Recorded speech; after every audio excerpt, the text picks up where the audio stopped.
এখন কথা বলবো আউটবাউ নীতি, হন্ডের নীতি এবং পলির বর্জন নীতি। তিনটা কোয়ান্টাম নীতি আমাদের আছে আমাদের ইন্টারমিডিয়েট বইগুলোতে। নীতিগুলা খুবই পরিচিত, এখন অনেকের প্রবলেম, তারপর আমরা একটু আলোচনা করি। তিনটা নীতি একটু দেখবো। আউটবাউ নীতিকে আমরা কিন্তু এন প্লাস এল নীতিও বলা হয়। কি বলি? এন প্লাস এল নীতি বলা হয়। কিন্তু হুন্ডের নীতি তো আমরা জানি ইলেকট্রন প্রবেশের ক্রম নির্দেশ করে। পলির বর্জন নীতি কি মিন করে? সবগুলো ইলেকট্রনের কোয়ান্টাম সংখ্যা এক হয় না, একই পরমাণুর। তো এই বিষয়গুলো আমরা একটু ডিটেলস দেখি, চলো। আবহাওয়া নীতি দেখো।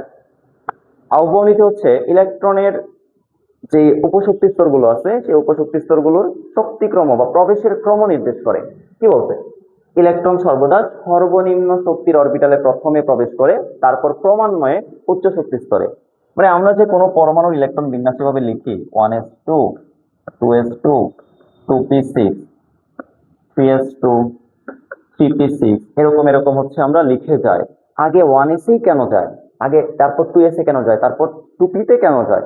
এটার কিন্তু একটা রুলস আছে, আমরা এটাকে বলে হচ্ছে n প্লাস এল নীতি। n প্লাস এল নীতি। এই n প্লাস এল এর মাধ্যমে আমরা কোনো উপশক্তি স্তরের শক্তিক্রম যাচাই করতে পারি। কিরকম দেখো, ধরো আমি নিলাম হচ্ছে 1s 2s 2p 3s 3p 3d, সর্বশেষ নিলাম হচ্ছে 4s। 1s এ তুমি n প্লাস এল ভ্যালুগুলো একটু দেখো। 1s এর ক্ষেত্রে n এর মান কত? 1 প্লাস 0, রেজাল্ট কত? 1। 2s এর ক্ষেত্রে 2 প্লাস 0, রেজাল্ট কত? 2। 2p এর ক্ষেত্রে 2 প্লাস 1, রেজাল্ট হচ্ছে 3। 3s এর ক্ষেত্রে 3 প্লাস 0, রেজাল্ট হচ্ছে 3। 3p এর ক্ষেত্রে 3 প্লাস 1, রেজাল্ট হচ্ছে 4। 3d এর ক্ষেত্রে 3 প্লাস 2, রেজাল্ট হচ্ছে গিয়ে 5। 4s এর ক্ষেত্রে 4 প্লাস 0, রেজাল্ট হচ্ছে কি 4। তো এই ক্রমগুলো যদি দেখো, সব থেকে কম ভ্যালু কার? 1s এর। এই কারণে 1s ইলেকট্রন সবার আগে প্রবেশ করে, এরপর ক্রমান্বয়ে আস্তে আস্তে এইভাবে যায়। কিন্তু প্রবলেম দেখা দেয় এইখানে। দেখো 2p এবং 3s দুইজনের n প্লাস এল এর মান কিন্তু সমান। n প্লাস এল সমান। n প্লাস এল সমান হওয়ার পরে আমরা জানি 2p তে ইলেকট্রন আগে যায়, তাই না? এটার একটা কারণ আছে, এটার জন্য আরেকটা রুলস আছে। যদি n প্লাস এল সমান হয়, তাহলে n এর মান যার কম, n এর মান যার কম, ইলেকট্রন সেখানে আগে প্রবেশ করে, আগে যায়। ঠিক আছে? n প্লাস এল এর মান যদি সমান হয়, তাহলে n এর মান যার কম, ইলেকট্রন সেখানে আগে প্রবেশ করে। এখন 2p এবং 3s n প্লাস এল এর মান সমান, n এর মান কম কোথায়? 2p তে। তার মানে 2p তে ইলেকট্রন কই যাবে? আগে যাবে। ঠিক আছে? এরকম আরেকটা এক্সাম্পল আছে, আমাদের হচ্ছে 4s এবং হচ্ছে সাপোজ তুমি অন্য আরেকটা ভ্যালু নাও, যে কোনো একটা ভ্যালু, সাপোজ 3p। 4s এবং 3p এর কথা যদি চিন্তা করো, দেখো এই দুইজনের মধ্যে দুইজনের কিন্তু n প্লাস এল এর মান সেম। দেখো 4s এর কত? 4। 3p এর কত? 4। এরপরেও কিন্তু ইলেকট্রন 3p তে আগে যায়। কেন আগে যায়? ওই যে 3p এর মধ্যে n এর মান কত? 3। 4s n এর মান কত? 4। তো n এর মান যার কম, ইলেকট্রন সেখানে আগে প্রবেশ করে। এই ছিল আবহাওয়া নীতি। এরপর আমরা দেখবো হচ্ছে হুন্ডের নীতি। হুন্ডের নীতি কি মিন করে? ইলেকট্রন গুলো উপশক্তি স্তরে এমন ভাবে প্রবেশ করবে যেন সর্বাধিক অযুগ্ম অবস্থায় থাকে। অযুগ্ম মানে হচ্ছে বেজোড়। সহজ বিষয়, ধরো তোমার কাছে ডি অরবিটালে 4টা আছে ইলেকট্রন। তো আমরা জানি ডিতে ঘর কয়টা? 5টা। 1 2 3 4 5। তুমি কি করবা? 2টা করে দিয়ে দিবা, তাই না? সম্ভব?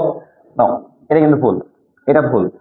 আমার অ্যাকচুয়ালি কি করতে হবে? এমন ভাবে ইলেকট্রন গুলো প্রবেশ করাতে হবে যেন তারা সর্বাধিক অযুগ্ম অবস্থা থাকে। অযুগ্ম মানে বেজোড়। এই যে তুমি 4টা ইলেকট্রন দিছো, এখানে বেজোড় কয়টা? একটাও না। কিন্তু আমি যদি 4টাকে এইভাবে দিতাম 1 2 3 4, তাহলে এখানে বেজোড় কয়টা আসতেছে? 4টা বেজোড় আমি পাইতেছি। যেখানে একটাও ছিল না সেখানে 4টা। এর থেকে বেজোড় কি পাওয়া সম্ভব না কিন্তু। তো তুমি মানে সহজ কথা কি? সহজ কথা একটাই, যে আগে একটা একটা করে প্রবেশ করবে, ফিল আপ হয়ে গেলে পরে আবার প্রবেশ করবে অন্যভাবে। যেমন ধরো আমি যদি আরেকটা এক্সাম্পলের কথা বলি, সাপোজ ধরো 3D আমার কাছে আছে হচ্ছে 6টা। তো 3d6 তুমি ভাবতে পারো ভাইয়া ওকে ভালো কথা, আমি হচ্ছে প্রথম 3টার মধ্যেই 2টা করে দিয়ে দিই, 6টা ওকে হয়ে গেল না? কিন্তু না, এই কাজ করা যাবে না। এখানে অযুগ্ম কয়টা? একটাও নাই। কিন্তু দেখো তুমি যদি আগে একটা একটা করে প্রবেশ করো, 1 2 3 4 5, একটা, দুইটা, তিনটা, চারটা, পাঁচটা, তারপর আরেকটা দিলাম, ছয়টা। এখন অযুগ্ম কয়টা? চারটা অযুগ্ম, কিন্তু ম্যাক্সিমাম অযুগ্ম আমরা পাইতেছি। তার মানে এভাবেই কিন্তু প্রবেশ করাতে হবে। এটা হচ্ছে কি হুন্ডের নীতি, সহজ কথা। আগে একটা একটা করে সিঙ্গেল প্রবেশ করবে, তারপর ফিল আপ হয়ে গেলে আবার আগে থেকে আবার ফিল আপ হয়ে আসবে, শেষ। এবিসি কিছু না। লাস্ট, পলির বর্জন নীতি, খুবই সিম্পল, একদম সিম্পল বিষয়টা। একই পরমাণুর চারটা কোয়ান্টাম, সরি, একই পরমাণুর একাধিক ইলেকট্রনের চারটি কোয়ান্টাম সংখ্যা কখনো এক হতে পারে না। খুবই সিম্পল একটা বিষয়। ধরো দুইজন স্টুডেন্ট, আমি আগে এক্সাম্পলটা দিচ্ছি, দুইজন স্টুডেন্ট, দুইটা র্যান্ডমলি দুইটা আইডি কার্ড তুমি নিচ্ছ তাদের। দুইজন স্টুডেন্টের আইডি কার্ডের সকল ডাটা কি মিলবে? না, একদমই না। ধরো একই কলেজে পড়ে, একই ক্লাসে পড়ে, একই সেকশনে পড়ে, এরপরে কি রোল মিলবে? না। তারপরে কিছু না কিছু ডিফারেন্স কিন্তু থাকবে। এটাই মূলত পলির বর্জন নীতি। তো এখানে কি বলছে? একই পরমাণুর একাধিক ইলেকট্রনের চারটি কোয়ান্টাম সংখ্যায় কখনোই এক হবে না, কখনোই ম্যাচ করবে না। তো আমি এক্সাম্পল হিসেবে দেখো এখানে কি দিছি, আয়রন। আয়রনের 21তম এবং 26তম ইলেকট্রন পলির বর্জন নীতি মেনে চলে। কিভাবে? আগে ইলেকট্রন বিন্যাসটা করি। আয়রন Fe26, আর্গন, আর্গন মানে কত? 18। লেখার সময় 3D, দেওয়ার সময় কি 4s। 4s এর দুইটা দিলাম, 3D কয়টা? তাহলে 6টা। তো 4s পর্যন্ত 20 পর্যন্ত চলে আসছে, 20 পর্যন্ত। তার মানে 20 এর পরে 3D তে, তার মানে 21ও 3D তে, 26ও 3D তে। 1 2 3 4 5। ওকে, তাহলে আমরা একটু দেখি না 20 পর্যন্ত।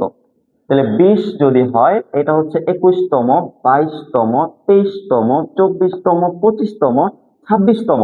তাহলে ভালোভাবে খেয়াল করো, আমার 21 এবং 26 দুইটা কিন্তু একই ঘরে পড়ে গেছে। আবার বলতেছি, এ পর্যন্ত হচ্ছে 18, এ পর্যন্ত হচ্ছে 20। তার মানে এটা কি 21, এটা কিন্তু 21তম ইলেকট্রন, এটা 22, এটা 23, এটা 24, এটা 25, এটা হচ্ছে 26।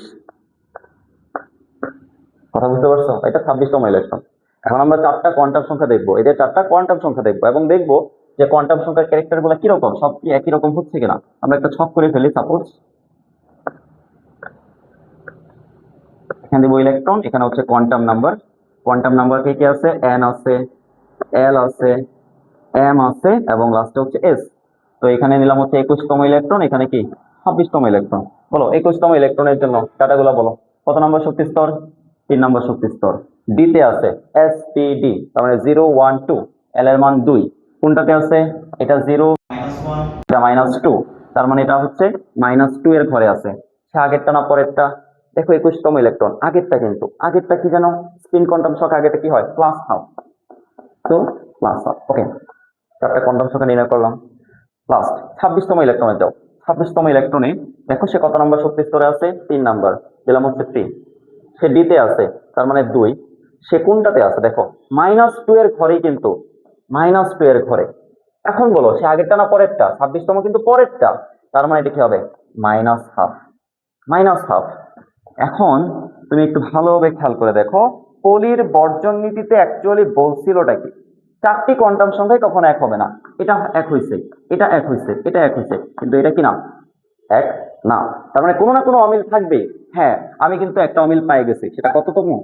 এস, সরি, এস বা স্পিন কোয়ান্টাম নম্বরে আমি কিন্তু একটা অমিল পাইতেছি, একটা +12 আর এটা কি -12। তাহলে চারটা কোয়ান্টাম সংখ্যা কি সেম সেম হয়েছে? হয় নাই। অন্তত একটাও অমিল থাকবে। তার মানে আমরা বলতে পারি পলির বর্জন নীতি এটা মেনে চলে। কততম? আয়রনের 21 এবং 26তম ইলেকট্রন পলির বর্জন নীতি মেনে চলে। তো এই ছিল আমাদের 3টা নীতি।